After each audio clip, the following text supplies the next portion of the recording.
सड़क के किनारे छोटी सी बस्ती के बाहर पीहू खेल रही थी। शाम होने वाली थी। वह अपने पापा का इंतजार कर रही थी। पीहू की माँ 3 साल पहले बीमारी में चल बसी थी। उस समय पीहू 5 साल की थी। तब से पापा थोड़ा बहुत कमाते थे, उससे ज़्यादा शराब में उड़ा देते थे। सुबह देर से उठते थे, फिर ठेले पर थोड़े से सब्जी लेकर मोहल्ले में बेचने निकल जाते थे। आज बहुत देर हो चली थी। पीहू को खाना भी बनाना था।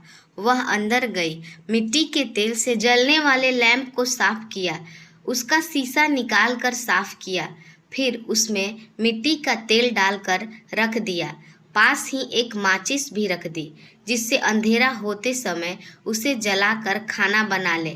सुबह ही तो उसने अपने पापा से कहा था, पापा घर में खाने को कुछ नहीं है, शाम को राशन लेते आइएगा। राजन ने गुस्से में देखा और कहा, अपनी माँ को तो खा गई, अब मुझे भी खा जा, जब देखो खाना खाना करती रहती है। पीहू चुप रह गई। इसी तरह शाम तक वह भूखी रही, कुछ खाने को जो नहीं था। शाम को अगर उसके पापा कुछ ले आए तो वो बना लेगी, नहीं तो उनके सोने के बाद उनके ठेले से एक टमाटर चुरा कर खा लेगी। पिछली बार ऐसा करते देख राजन ने उसे बहुत मारा था, लेकिन पेट की भूख के आगे कहाँ कुछ दिखता है। आज पापा को देर हो गई थी, अब तक तो आ जाते थे। कई शकें पीहू के मन में उठ रही थी। कहीं नशे में किसी से लड़ाई तो नहीं कर लिया, कहीं पीने बैठे हो, घर आने का होश ही ना हो। बहुत देर हो जाने पर पीहू कोठरी का पर्दा लगाकर पास के रामू चाचा के पास गई। उसने बोला, चाचा पापा अभी तक नहीं आए हैं। रामू बोला, अरे बेटी, उसका तो रोज का यही काम है, कहीं पी कर पड़ा होगा, तू चिंता मत कर, मैं अभी दुकान बंद करके उसे देखने जाता हूँ, तू घर जा, ऐसे अंधेरे में अकेले मत घूम। रामू को एक छोटा सा किराना का दुकान था। वह राजन का बचपन का दोस्त था। पीहू अपनी कोठरी में वापस आ जाती है। अंधेरा होने लगा था। उसने लैंप जला कर रख दिया और पापा का इंतजार करने लगी। भूख के मारे बुरा हाल था उसका, लेकिन खाने के लिए कुछ नहीं था। कुछ देर बाद रामू चाचा दौड़ते दौड़ते वहां आए और बोले, पीहू पीहू, क्या हुआ चाचा, पापा कहाँ हैं? पीहू ने जल्दी से पूछा।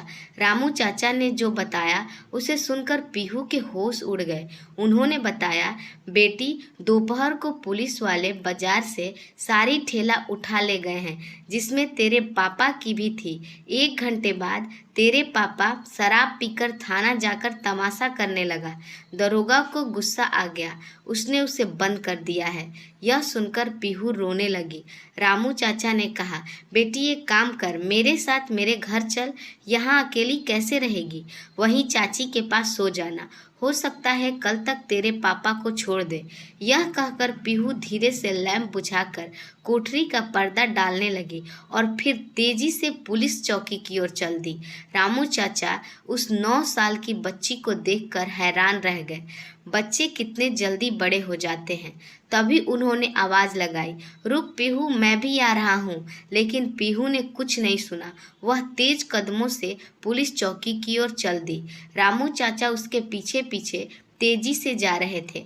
पुलिस चौकी पहुंचकर पीहू ने देखा, बहुत से पुलिसकर्मी वर्दी पहने इधर उधर घूम रहे हैं। तभी उसे पुलिस चौकी के गेट के पास एक ठेला दिखाई दिया। उनमें से उसने देखा एक ठेला उसके पापा की भी थी। वह तेजी से अंदर गई और चौकी के गेट के पास जाकर उसने देखा, सामने कुर्सी पर एक गुस्से वाला थानेदार बैठा था, कुछ काम कर रहा था। उसे देखकर पीहू डर गई। वह वहीं खड़ी रही, जिसकी उसकी हिम्मत अंदर जाने की नहीं हो रही थी। तभी पीछे से रामू चाचा आए और वो उसके पास ही खड़े हो गए। वहीं से उन्होंने कहा, साहब ये लड़की बहुत गरीब है, इसकी माँ नहीं है, इसके पापा को छोड़ दीजिए। तभी एक हवलदार उनके पास आया और बोला, तू फिर आ गया? अभी थोड़ी देर पहले ही तो तुझे भगाया था। उस शराबी को छोड़ दे जिसने थाने सर पर उठा लिया था। भाग यहाँ से, नहीं तो तुझे भी अंदर बंद कर दूंगा। रामू चाचा ने मजबूर नजरों से पीहू की ओर देखा और हवलदार के सामने हाथ जोड़कर पीछे हट गए। चौकी के गेट के बाहर जाकर रामू चाचा खड़े होकर पीहू का इंतजार करने लगे। थानेदार अपने काम में लगा था, जैसे उसने कुछ सुना ही नहीं है। हवलदार वहां से चला गया। पीहू की आंखों से आंसू बह रहे थे। उसे राजन कहीं नहीं नजर आ रहा था। वही सहम कर डर के मारे वह खड़ी थी। कुछ देर में थानेदार ने काम करते करते हवलदार से कहा, अरे जा चाय बोल कर आ। तभी उसकी नज़र पीहू पर पड़ी। वह चिल्लाया, अरे ये लड़की इतनी रात को यहाँ क्या कर रही है? कौन है ये? उसकी तेज आवाज़ सुनकर पीहू डर गई। हवलदार ने कहा, साहब वो शराबी है ना जिससे हमने अंदर बंद किया है, उसकी ये बेटी है। थानेदार ने इशारे से पीहू को अंदर बुलाया। पीहू डरते डरते अंदर गई। जा अपने घर वालों को भेज, कल सुबह इसकी जमानत करा ले। पीहू ने डरते हुए बोला, साहब हमारा कोई नहीं है, मेरी माँ मर गई है, बस पापा और मैं ही नहर वाली सड़क के किनारे कोठरी में रहते हैं। थानेदार ने झुंझलाते हुए कहा, अरे कोई तो होगा, किसी बड़े को लेकर आ, रात हो गई है, घर जा। पीहू बोली, साहब मेरे पापा को छोड़ दो, उनके सिवा मेरा कोई नहीं है, कोई नहीं है, कोई भी नहीं आएगा छुड़ाने। लेकिन थानेदार को ये बात समझ कहाँ आने वाली थी। उसने गुस्साते हुए कहा, मैं सब जानता हूँ ये नौटंकबाजी। खुद घर वाले छुप जाते हैं और छोटे बच्चों को भेज देते हैं। चल भाग, किसी बड़े को बुला कर ला। पीहू ने थानेदार के पैर पकड़ लिए। साहब हम पर रहम करो, कोई नहीं है हमारा, मैं अकेली कोठरी में कैसे रहूंगी? मुझे भी पापा के पास रहने दो या उन्हें छोड़ दो।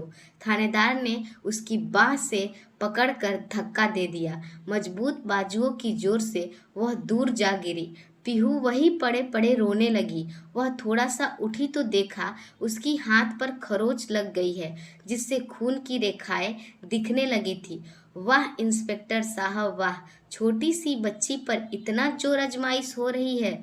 अनजान आवाज सुनकर थानेदार ने देखा, सामने कल्पना जी जो कि एक समाज सेविका थी, एक एनजीओ चलाती थी, खड़ी होकर ताली बजा रही थी। उन्हें देखकर थानेदार एकदम खड़ा हो गया। कल्पना जी की पहुंच बहुत ऊपर तक थी। उन्होंने आगे बढ़कर पीहू को उठाया, उसके कपड़े अपने हाथों से साफ किए और फिर उसके घाव को देखा। उसके बाद उनके साथ आए 3-4 लोगों में से एक को उन्होंने कहा, इसे संभालो। उसके लिए कल्पना जी थानेदार के सामने जाकर खड़ी हो गई। हाँ तो दरोगा साहब, किस बात की सजा मिल रही है इस छोटी सी बच्ची को? थानेदार थोड़ा सा सहमा, कुछ नहीं मैडम, वो इसे बहुत देर से कह रहा हूँ कि जा किसी बड़े को अपने घर से लेकर आ, लेकिन यह मान ही नहीं रही है। इसके बाप ने शराब पीकर थाने में तमाशा किया है, इसीलिए उसे अंदर कर दिया है। कल्पना जी बोली, मैंने सब सुन लिया है। बाहर इसके पड़ोसी रामू काका खड़े हैं, वही मुझे यहाँ ले आए हैं। ये बेचारी सच बोल रही है, इसकी माँ नहीं है, केवल इसका बाप है। इसके बाप को तो आपने शराब के लिए अंदर बंद कर दिया है, लेकिन बाकी ठेले वालों का क्या, जिनकी ठेले आपने थाने में लाकर खड़ी कर दी है? थानेदार बोला, हमें ऊपर से ऑर्डर थे मैडम, सड़क खाली कराना था। कल्पना जी ने कहा, जब आपके हवलदार इन गरीब से वसूली करते हैं तब भी ऊपर से ऑर्डर लेते हो?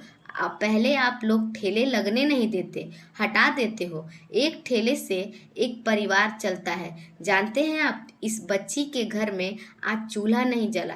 थानेदार गिड़गिड़ाते हुए बोला, नहीं मैडम, कोई केस नहीं बनाया है, ना कहीं रिपोर्ट लिखी है, वो तो बस ऐसे ही सबक सिखाने के लिए मैंने इसे बंद कर दिया है। कल्पना जी बोली, दामोदर जी, एसएचओ साहब को फ़ोन लगाकर उन्हें आने के लिए कहो और कहो कि मैंने उन्हें बुलाया है। थानेदार बोला, मैडम उन्हें क्यों परेशान कर रही हैं? मैं उसे छोड़ देता हूँ। हवलदार जाओ राजन को लेकर आओ। राजन को थानेदार के सामने लाया गया तो अब तक उसका नशा भी उतर चुका था। कल्पना जी बोली, शर्म नहीं आती तुझे? देख इस बच्ची की हालत, भूखी प्यासी तुझे छुड़ाने के लिए थानेदार के पैरों में गिरी हुई है। राजन बोला, मैडम एक ही तो हमारी रोजी रोटी थी, उसे भी इन लोगों ने उठा कर ले आए। आपको पता है सारे सब्जी भी इन्होंने फेंक दिए। कल्पना जी बोली, शराब पीने के लिए तेरे पास पैसे हैं, इस बच्ची के भूख के लिए तेरे पास नहीं है। राजन बोला, मैडम मुझे माफ कर दीजिए, आगे से ऐसा नहीं होगा।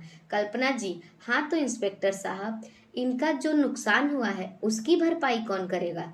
थानेदार कोई जवाब न दे सका। कल्पना जी ने कहा, सबका जब्त किया सामान वापस करो, लेकिन मैं आपको छोड़ूंगी नहीं, आगे आपको इसका जवाब देना होगा। यह कहकर वह पीहू को लेकर थाने से बाहर आ गई। उन्होंने बाहर बेंच पर पीहू को बिठा दिया, फिर अपना एक कर्मचारी को कुछ समझाया। कल्पना जी पीहू के बराबर बैठ गई। बेटा स्कूल जाती हो? पीहू ने ना में सर हिलाते हुए कहा। कल्पना जी ने कहा, सुनो राजन, कल से पीहू पढ़ने जाएगी, इसका सारा खर्चा हमारी संस्था उठाएगी। तुझे राशन दे रही हूँ और कुछ पैसे भी। कल से ढंग से सब्जी लाकर बेचना। मेरे कर्मचारी और मैं समय समय पर आते रहेंगे। तूने शराब पी तो तुझे अंदर करा दूंगी। तभी उनका कर्मचारी राशन और पीहू के लिए खाना लाया।